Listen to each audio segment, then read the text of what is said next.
The morning sun filtered weakly through the dusty hospital window as 17-year-old Amaan lay silently on the bed, watching the light flicker across the ceiling. The steady hum of machines around him felt like a clock ticking at the edge of his awareness, each beep echoing the same haunting question he had been avoiding for months. How did his life come to this? Just a year ago, he ran through the streets of his neighborhood with the speed and energy of a boy who believed he was unstoppable. Now, the simple act of breathing felt like lifting a mountain, heavy and exhausting, as if the air around him had turned into an enemy he couldn't escape.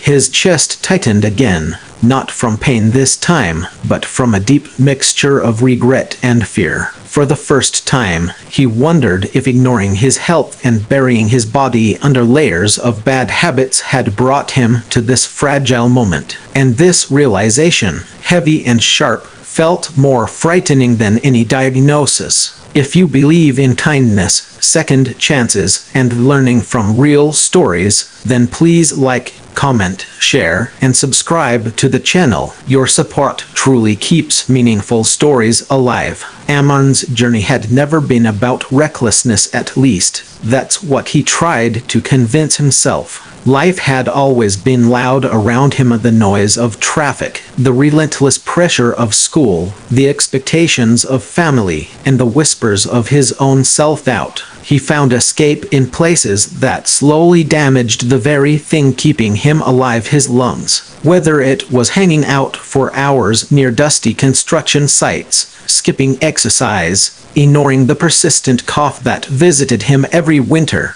or letting stress fuel habits that offered momentary relief at the cost of long-term harm, Amaan never realized how these choices accumulated like shadows growing in silence. He was the type of person who always assumed tomorrow would be brighter, easier, kinder. But tomorrow wasn't kinder. Tomorrow came with consequences. He remembered the first time he felt something was wrong. It was a warm afternoon when he ran to catch his bus, something he had done hundreds of times before. But halfway down the lane, his chest clamped tight, forcing him to stop. His breath broke in short, stabbing bursts, and he struggled to pull air in as panic crawled up his spine. He brushed it off as being tired or stressed. Days passed, and the feeling returned during classes, while climbing stairs, even when laughing too hard with friends. His mother noticed his cough lingering longer than usual,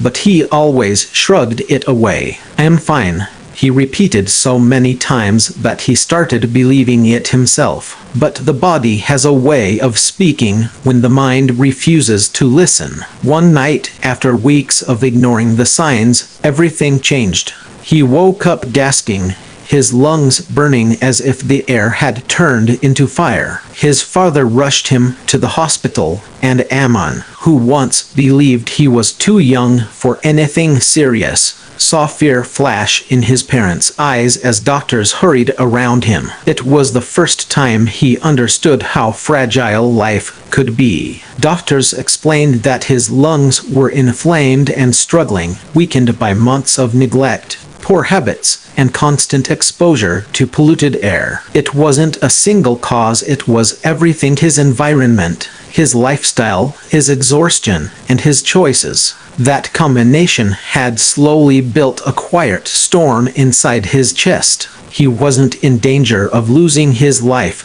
but he was standing at the edge of something serious, something that would only get worse unless he changed. And change, for Amaan, felt heavier than the oxygen mask resting against his face.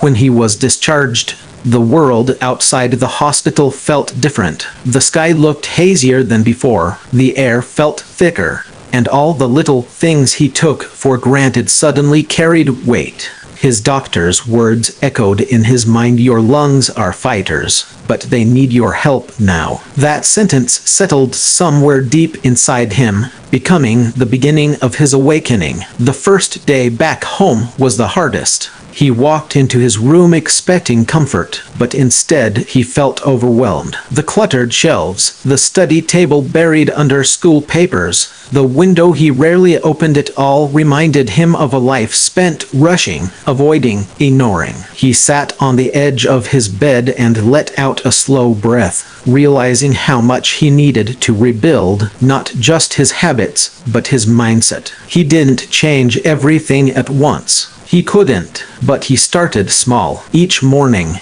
he opened the windows to let fresh air in. He cleaned his room piece by piece, removing dust and things he didn't need. He began taking slow walks near the park, feeling his lungs stretch gently with each breath. At first, even a 10-minute walk made him tired, but instead of quitting, he kept going. He started drinking more water, eating fruits his mother lovingly cut for him, and learning breathing exercises from videos that showed him how to strengthen his respiratory system. He didn't always enjoy it, but he understood now every small habit was a promise to himself, a way of saying he valued his life. Slowly, he noticed changes.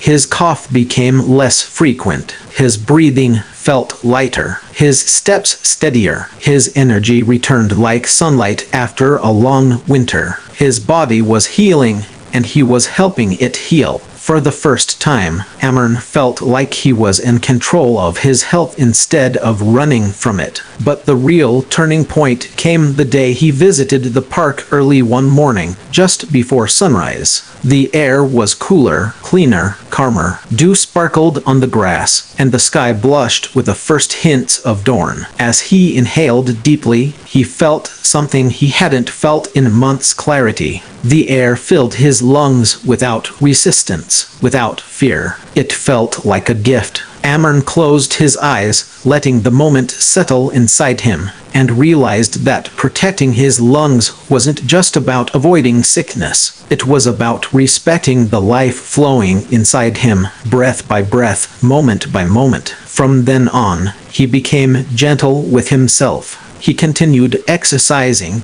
avoided dusty areas, stayed hydrated, practiced deep breathing, and learned to manage stress in healthier ways. He didn't chase perfection, he chased consistency, and that made all the difference. His parents noticed the change. His friends saw him growing stronger, and Amaan felt a quiet pride blooming in his heart, knowing he had stepped out of the darkness he once ignored. Months passed, and life felt new again, fresh, vibrant, promising. Amaan returned to the things he loved, from studying to helping his mother in the kitchen to playing with neighborhood kids. Every breath reminded him of how far he had come, how close he had been to losing control, and how important it was to never take something as precious as breath for granted. He often thought back to the night in the hospital when fear surrounded him like cold air. That memory no longer haunted him, it guided him.